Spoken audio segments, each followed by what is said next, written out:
We're back. Oh, I forgot you can't hear the song.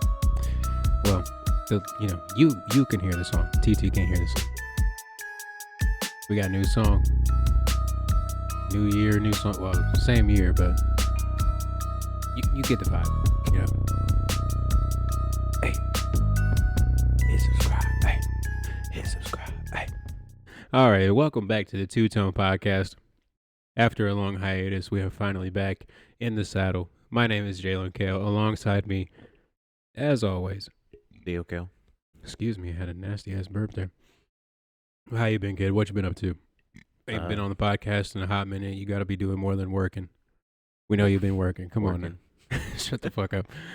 No, I mean, I finished a short film. Hell yeah. Spiff Diff Kush finally, final cut.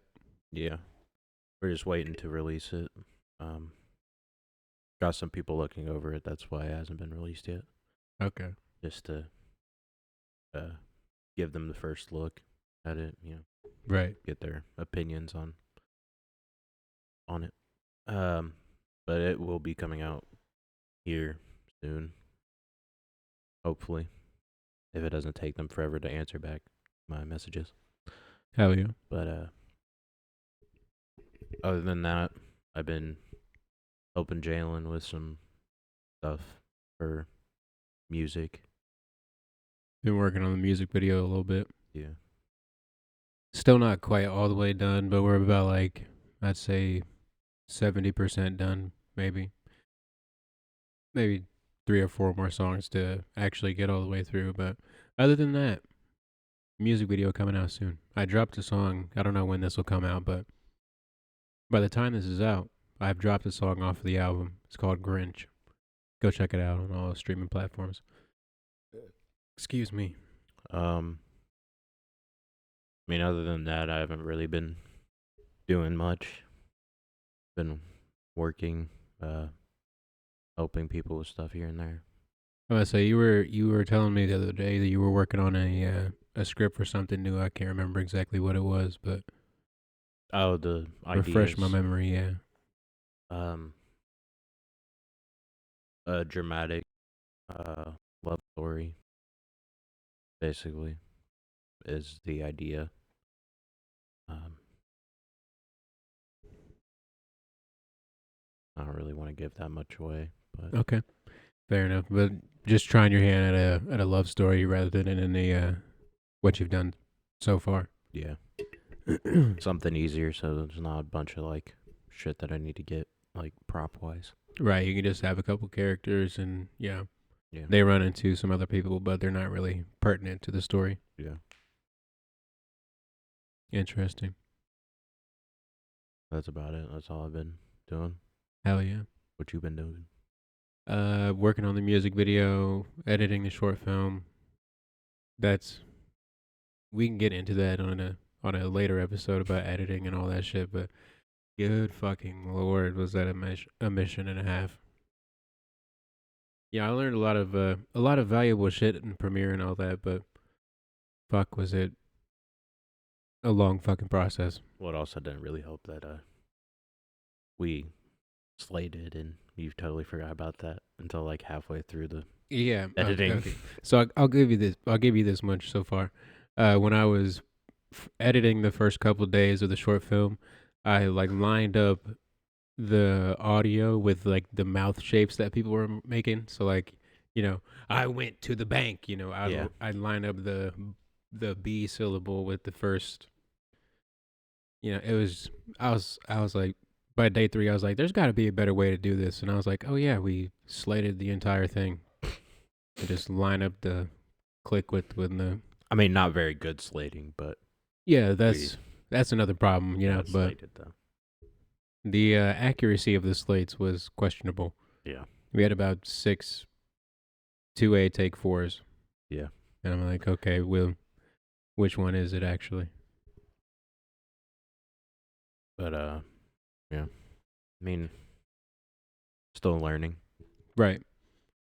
I would say it was for it being like your first production where you have like other people coming in to work on it that are like not necessarily like your everyday friends. You know, it's kind of more like a professional relationship with Catherine and Josh. But Yeah.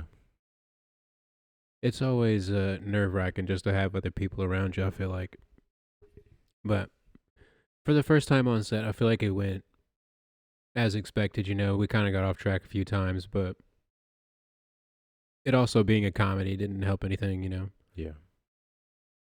Um, it was definitely hard to like keep track and make sure everybody was not goofing around and stuff. Yeah, I feel Make like and like setting up the shots was kind of difficult because like I have this picture in my mind, and then Josh had his picture in his mind of what it would look like, and it was like two different pictures. So right. setting that up was like, You got to find out which one of them is the correct one, and you know, yeah, yeah, fight with your ego, being like, I wanted to be this way, but you know, it would look better a certain different way. I can 100% agree with you there. definitely. I must say, I found out through the short film that I don't play nice with others. It's just you know, especially on something that we wrote together. Like I want it to be how it's written. You know, Yeah, if I wanted it to be different, I would have wrote it different. But you know, that's neither here nor there. Appreciate everybody that came out and worked on it with us. I think it looks really good and it sounds really good too. I mean, there's some parts, but Well, you know, you can only do for it what you being can the do. first film, it's I Right. like it. For it being the first film working with more than three people. Right. Especially most, like half of them not being like your close friends where you can be like, Yeah, all right, so we need to do blah, blah, blah. And, you know, I feel like, especially when you first start directing people, it can kind of, oh, I played the song again. My bad. My bad, yo. I feel like when you're first starting to direct people, it can kind of be nerve wracking, you know, because yeah. you have this image of what it is, but you don't want to like to your friends be like, all right, stop fucking around, and this is how it needs to be. Also, just like making sure everybody's having fun, not like Right, feeling like they are being forced or anything like that. right. But But I feel like everybody had a pretty decent time. It kind of got a little more questionable the closer we got to finishing or to wrapping up the days. But yeah, you know, what can you do? We all work, and then doing a 4 hour shoot on a Thursday, you know, you're like, all right, I want to go to bed. yeah. I'm so done. Also, like trying to figure out exactly what days everybody is free or Oh willing yeah, to just fucking do it. scheduling everybody is a fucking nightmare. That was a mission and a half. Quite a few missions actually. But because like we all work different jobs and they all have different like types of things or different like weeks that like the days that they work throughout the week. Right. Everybody has different ones. So it was kind of hard trying to figure out like exactly when people would be okay either taking the day off or coming after work or something like that. Right. That's pretty much what I did. I just took the days off that we shot. Yeah. But I mean, like me, you, and Russell had it easy because we all work at the same place. We could Right. just ask. Makes it that much easier. But like with like Mason and Luke and Josh and Catherine, it was Yeah, Josh and Catherine especially because they was kind of a coming from mission. up Yeah. north. Um, but yeah, that was kind of a mission because like they would, because their job. So our jobs were more is more like we don't have a set schedule, whereas their jobs were more set in Yeah. stone. So it was kind of hard because Mason when we were messaging back and forth, he was kept asking about like weekends and stuff, Mm-hmm. and like me and you and Russell don't really have a set schedule to where we work every other day except for like the weekends Right. as Mason did. But we got through it. So I must say we figured it out. You know, It's never fun having to shoot something in the middle of the night, but thankfully it was only the one day where we was like super super late. But for what we got, I feel like it turned out pretty well. I feel like it turned out good. Um, but yeah, shooting at night fucking sucks. Big facts.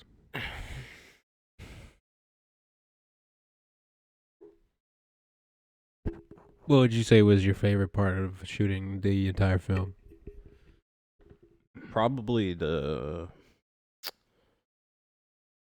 the party scene or like the beginning of it when we Okay. were at mom's house filming, or when we were here filming. I must say I like the party scene a lot because the way that we like forced the perspective of uh the upstairs part, Yeah. Well, you'd never know if you wasn't there, but the upstairs in the short film isn't actually upstairs. Who would have thought?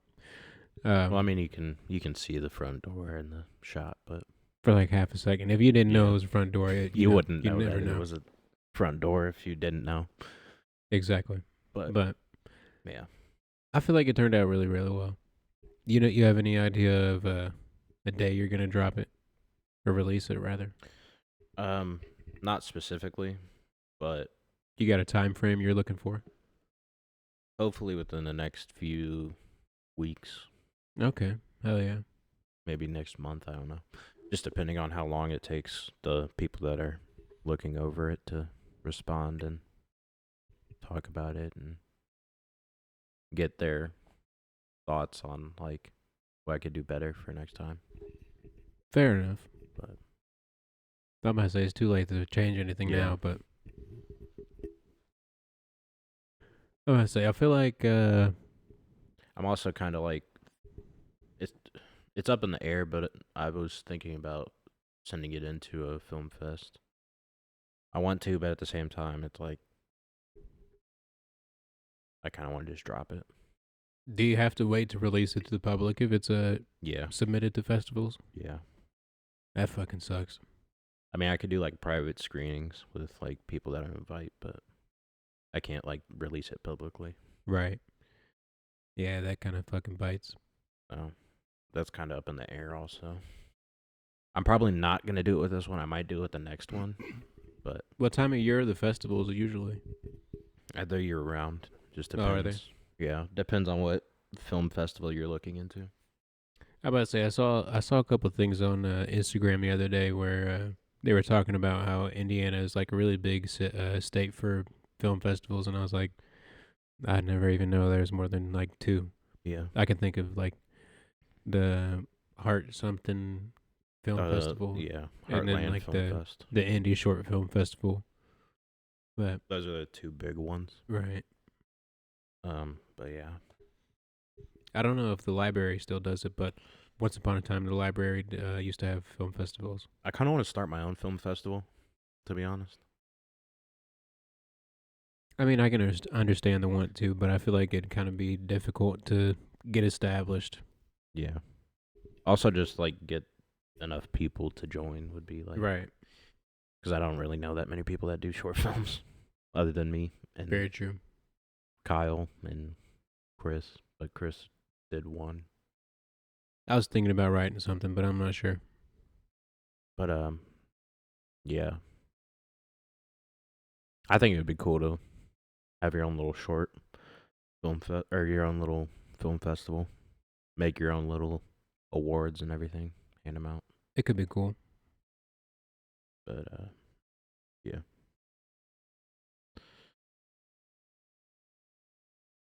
All right. In the comments below, should I write a short film? Yes or no? Well, You have yeah. any ideas on like what it would be about? No, not at all. But I've been itching to write something. Understandable. You could write a book and I could turn it into a film. It is so much work. Your I just fucking 700-page book. I just write the screenplay. But yeah, I mean,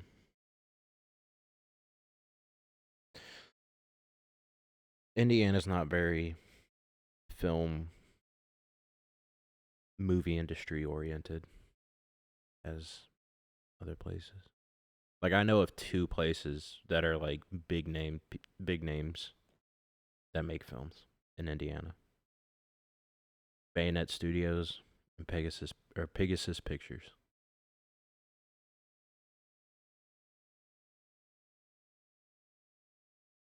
Jalen's microphone cut out. It wouldn't be the podcast. Oh, there we go. It really wouldn't be the podcast if we didn't have something fuck up. But yeah, I must say, Pegasus and Bayonet. But Bayonet's more like a. Don't they do more like equipment rental and stuff like that, or do they produce their own stuff? They help with a lot of like commercials and stuff. They don't do like feature length films or anything. Right. Not that I know of, at least. Kyle would know more about that than I do. Wasn't Pegasus part of the Duel movie, or what? Were they not? I believe so. I think they were. I mean, it makes sense. They shot here. Couldn't tell you. I feel like Indiana needs a lot more places that are film oriented, though.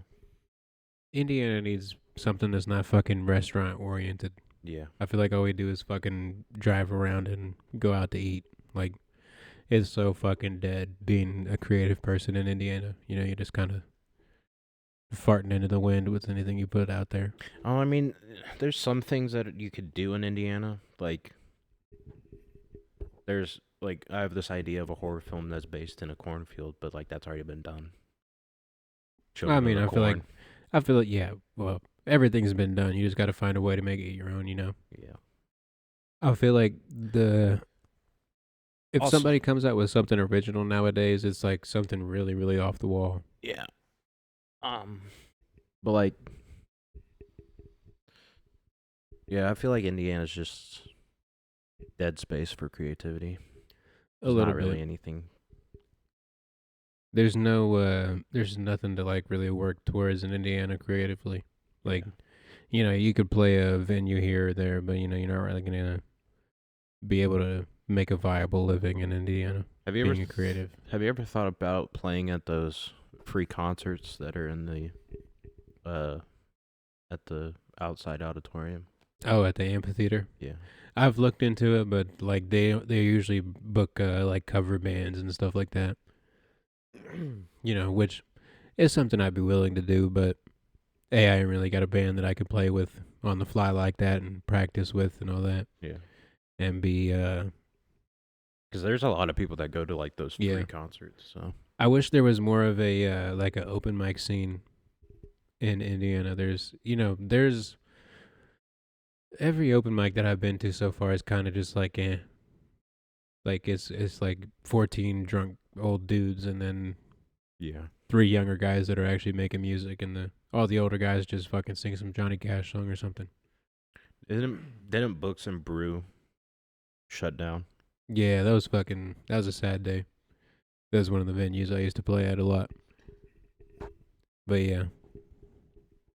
I mean, whenever you play, there wasn't anybody ever there, so. I mean, like there was like people there, but they were like people that we knew. Yeah. Like there was wow. It was mostly family. Yeah. But still, you know, a crowd's a crowd. Yeah. But I never like saw any. Like it just seemed very dead. Yeah, it was a very niche market for a bar. Like, you know, it's like a child-friendly bar too. So like, nobody wants to go out to drink and be like, have their little nephew running around playing pinball in the corner, just being loud as shit. But it was a cool little spot while it lasted. But I'm trying to find a couple open mics in like in Greenwood and shit. There's one Kyle was telling me about while he was in town. You know, Smocktown, the bar downtown Greenwood. Think so? Yeah. It's like got the big garage door on the front. He said that they have open mic there every now and again. I'll have to check into it. Oh, speaking of open mics, do I have a story for you? Me and Sam did our first comedy open mic a couple weeks ago. Did I ever tell you about this? No. Oh, bro. Okay, so. Did you bomb? No, surprisingly I didn't. But oh damn, I can't do that because the cameras are sitting on there. But we do our first comedy open mic. You know, everybody's going, and then the guy running the open mic. It was like 6 guys, you know, in this empty bar. So you Yeah. know, we're really just doing comedy for the other comedians there. Yeah. And you know, about halfway through the set list, I was like, you know, I was thinking about doing comedy once upon a time. And he's like, just put your name on the list, go up there, do a couple minutes. And I was like, I don't know, but you know, I have like a whole list of jokes in my phone that I Yeah. would do if I ever did stand up. And so I was like, all right, I'll pick like 3 of them and then go up and do them. And you know, it went pretty well, but I feel like you'd be a good comedian. I feel like Sam would be a really good comedian if they like, you know, wrote we was sitting at the bar just like writing our act out right there, but you know, if we had taken a couple days to actually write it out and everything, it would have been pretty fucking good. You're more of like you're a crowd worker, I feel like. Yeah. You'd be like, boy, why your head look like goddamn I'm definitely more ball. of a situational comedian. Yeah. Sam had this one joke where it was like oh, she was like, I don't have a dad. I don't know if you could tell by the neck tattoos and the autism. And they got off, and I was like, oh, it would have been so much better if you was like, I don't have a dad. I know you can tell by the neck tattoos and the black boyfriend. The black boyfriend. And she was like, damn, that would have been so fucking funny if I said that. And I was like, well, you could have it, $5. It's yours. But no. But yeah, you have to come out with us sometime and just, you know, get a couple beers and try some open mic comedy. It's quite fun. Greenwood's slowly starting to get a couple of you know, it's starting to spruce up the town a little bit. They got that one cocktail bar down there. Yeah. They got a couple different bars you can hop between down there. They got a couple of open mics. Back in my day, there was nothing. Yeah, back in my day, the Reverie was the all that you had. If you didn't want to sit down and eat a pork chop at the Reverie, you was fucked. Between the buns. Oh, bro. Yes. Back in the day.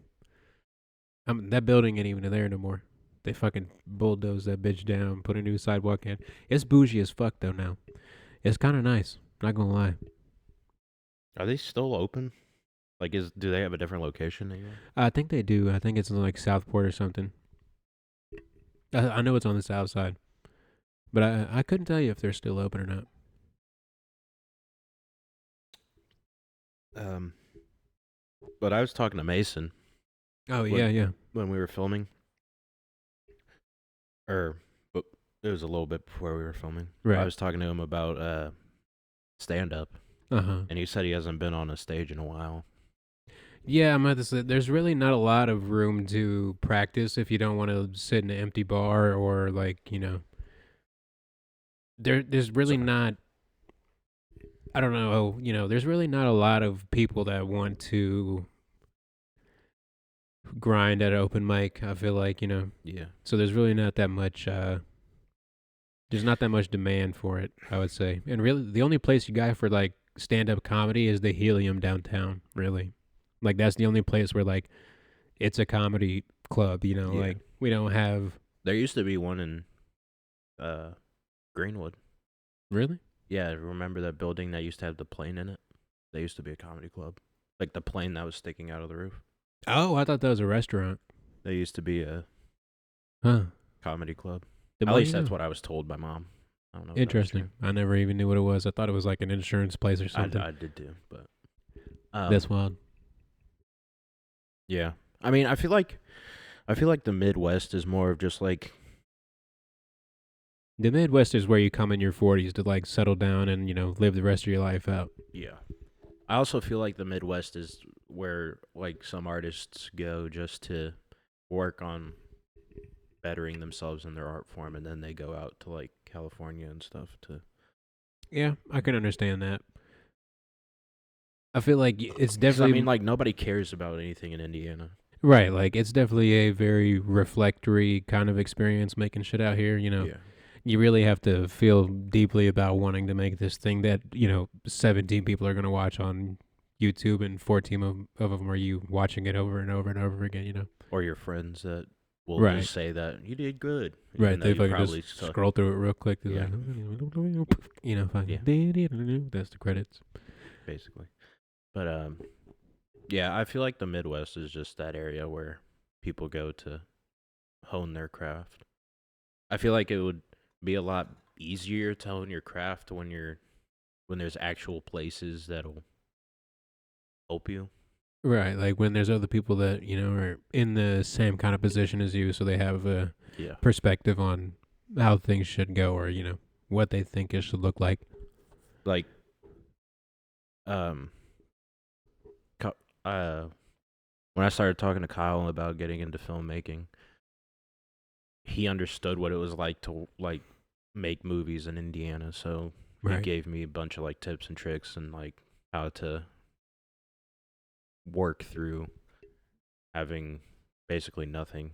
right, But like if people that live in Indiana that don't have that type of friendship with somebody, they're just gonna be like, well, there's no point fucking doing this. right. It almost seems impossible to just like start from the bottom. You have no idea what to do. Yeah.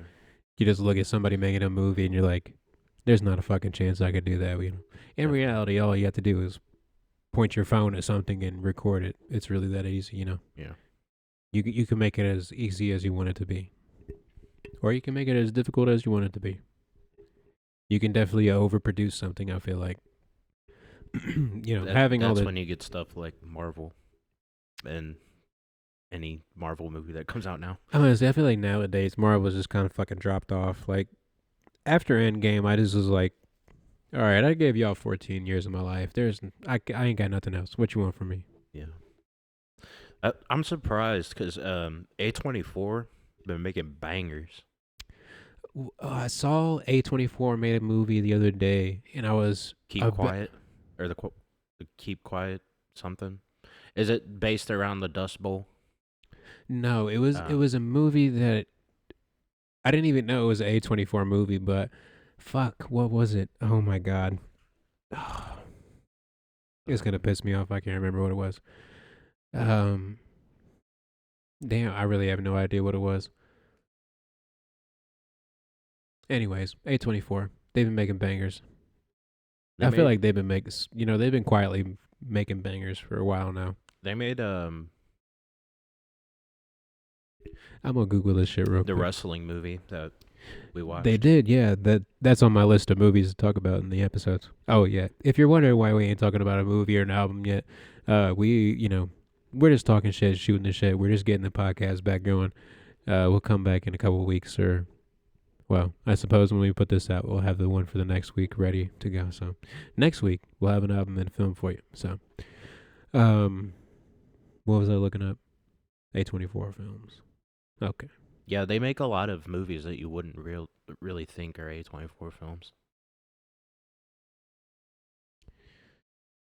I feel like it was a movie that I was like, this isn't something I think A24 would make.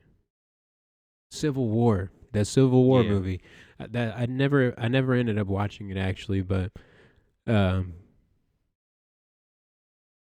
you know, have you seen the Civil War movie? No. We should put that on the list for the podcast. Um, it looked pretty fucking interesting. I heard some mixed reviews about it, but it looked pretty fucking interesting.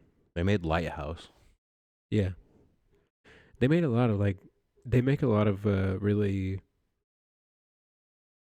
you know, multi-directional kind of They made Uncut movies. Gems. That's crazy. Did they really? I That's never what it seen that one. says. I mean, it checks out. A lot of people say they liked it. But yeah, it's weird. A24 has been grinding. I'm gonna say you're gonna have to start studying them, see what the fuck they're doing, who they're bringing in as writers and shit. Because I feel like they haven't fucking missed in a while. I think it all started with Midsummer. What year did that come out? What, like I just had it on my 2020? phone. Hold up. Kyle's screaming at the screen right now, but we'll get it for Probably. you in a second. 2019. Damn, I was pretty fucking close. Uh, oh, they made Hereditary, so 2018. They've been making shit for a long time now. They had But like some of these movies I've never heard of until like They had a Moonlight, I whenever the fuck I that never was. watched Moonlight. It was alright. I mean, it was good, but I don't feel like it definitely it necessarily won the best picture, but it was good. But yeah, The Lobster was the first one that I heard from Kyle. the first one I heard of was, or the first one I ever watched was Midsummer, and then Kyle told me about Hereditary, and so I watched it. Oh yeah, they got all sorts of good shit. But it's crazy how, like, all these big companies and brands are going to shit, and like all these Yeah, indie films and shit are coming up. the Renaissance is coming. Keep your eyes peeled. I think it's because A24 is giving money to indie filmmakers, and they're like, all right, here you go, do what you think is best for the art form. There's the money. Whereas like Marvel or Disney would be like, all right, here's the money, but you got to do this, Right. that, this, and this. And Especially with, fucking Disney buying up everything. I feel like they, you know, Disney Marvel and Marvel are like, it's two different worlds we're living in, yeah. I just, you can only devote so much attention to one thing, Disney always- got fucking all their animated shit and the shorts and all that. I feel like they just keep pumping the same thing out. Yeah. Like They gotta fucking press ever since for what after works. Endgame, it's just the same fucking shit. Or it's the same story but make the main character black and gay. Or make the main character a woman. A black gay woman. Bada bing, bada boom. Spider-Man Into the Spider-Verse 3. I'm calling it right now. I mean, Into the Spider-Verse was pretty good. No, it was pretty good. Across the Spider-Verse was also good. The second one? Yeah. I don't think I've seen the second one. It's fucking hilarious. Did it come out pretty recently? Not recently. I mean, it came out a few years ago. Was it a couple of years ago now? Yeah. Wow. I think it was like 1 or 2 years ago. I guess I just don't be paying attention, I guess. I mean, Kyle's probably screaming at the screen. Yeah. Like, you're fucking wrong. Yeah, if I get 2018, whatever. But yeah, I mean, they got some good movies. It's just like, I feel like a lot of them are not connecting that well. they're definitely not as good as they used to be. I feel like part of that might be, like the nostalgia of the older movies, but they definitely have not put the same kind of effort into. Like, people were talking about Deadpool and Wolverine. I still haven't seen it. I don't really care to see it. Yeah, I don't know. I've got mixed feelings about Ryan Reynolds. Like, on the surface, he looks like a really nice guy, but there's something about him that's, it's, it just doesn't sit right with me. I couldn't even tell you what it was. There's a documentary that I was watching on YouTube, and he was talking about how he has like social anxiety, like crazy, like super crazy social anxiety, and so he puts on this front of him not being an anxious person when he's on camera or like in front of a crowd or anything like that. I mean, I like Ryan Reynolds, but I just don't care enough. I like him as an actor, but I don't care enough to watch Wolverine and Deadpool. Right. Like, it's just two characters that I don't really. There's not really like that correlation with them to me. Like, Captain America, Iron Man, Civil War, Wolverine and fucking Deadpool. What the fuck? I mean, I feel like they would be fighting, if anything. Which version of Deadpool do you like better, the Fantastic Four version or the Marvel version? Marvel. Interesting. Fantastic Four version is just like, why? Like, they didn't even like stay with the character at all from the comics. I agree with you totally, but I really does he have goddamn swords coming out of his wrists? I really love that character design though. I fucking hate what they did with the character of Deadpool. If they wanted that character in the movie, they should have just made a whole different character and put him in the movie. Yeah. But I really like that character design, as a separate entity from Deadpool. But like, my biggest issue is with like the swords. Like, why did his swords come out of his arms? There's a lot of. He's not fucking Baraka from Mortal Kombat. Why are we giving him swords for arms? If you use that motherfucker in Mortal Kombat, fuck you. All right, that's all I'm saying. Baraka's a G. Yeah, fuck you and fuck that nigga. But yeah. But if they would have not put the swords in his arms, I probably would have liked it. But Fair enough. Didn't Ryan Reynolds play that version too? yeah, he That's played hilarious. both of them. That's actually hilarious. But yeah, I mean, I liked it. I just didn't like that part of that character. Fair enough. In my opinion, the only good thing that came out of the Fantastic Four, I wasn't even talking about Fantastic Four. He was talking about X-Men. Never mind. I haven't even seen all the X-Men shit. Like, I've seen maybe 2 X-Men movies. Couldn't even tell you what happened in them. My favorite character, Magneto. He is pretty cool. Imagine just being able to control somebody's blood. That's how strong Magneto is. He can literally control your blood because your blood has metal. Yeah, it's a little OP. A little bit. Also, Quicksilver is really cool. Yeah, that's what I was about to say about that. I didn't care for Marvel's version of Quicksilver. I liked the X-Men. They just fucking killed him off in like the first 10 minutes of him being on. I was like, I fucking hate when they do that. You know, like you gotta be quicker than that. Like in the fucking what was it? Suicide Squad movie with the fucking guy with the ropes. You know. Yeah. Oh, what? If you hear a dog whimpering, we're watching somebody's dog. So, sorry about that. What's up, Lucy? What you need, baby? I think she wants to go outside. You gotta go potty? Okay, let's go. All right. We can cut it there. We'll be back another day. Once again, from the Two Tone Podcast, I want to say thank you. Check out short film, music video, gaming channel, too. Well, it's all on the same channel. You'll see. But, yeah. Dropping some gaming videos. Love you. You got anything to say, T? Stay tuned for the short film. If you would like to be a part or anything, just message me on Instagram. Links in the bio. But that's it. Hell yeah. This has been the Two Tone Podcast. Hey, hit subscribe. Hey, hit subscribe. Hey. Hold on, I'm gonna turn the song up on y'all.